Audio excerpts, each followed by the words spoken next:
Welcome to Chillin' 101. We hope this video helps. You start by gathering what proves the account is yours and where you signed in before. Use a device previously used to access the email and note recent login times. These details matter.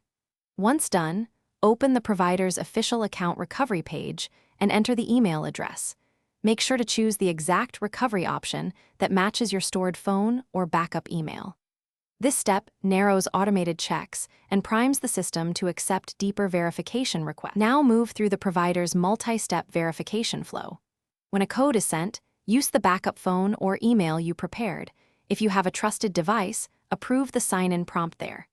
If automated steps fail, select the option to submit identity documents and include billing records or recent email subjects to prove ownership.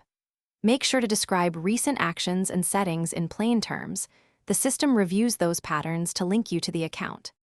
Finish by setting a strong, unique password and enabling two-factor authentication. This secures the account after restoration.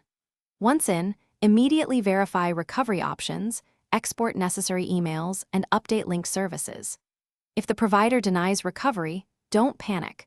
Recheck submitted evidence. Gather additional proof like recent sent message ID or subscription invoices, and retry the recovery form within 1 to 3 days. One key troubleshooting tip: use the same IP or device you used originally to increase acceptance chances. Thanks for watching. Consider subscribing if we helped you.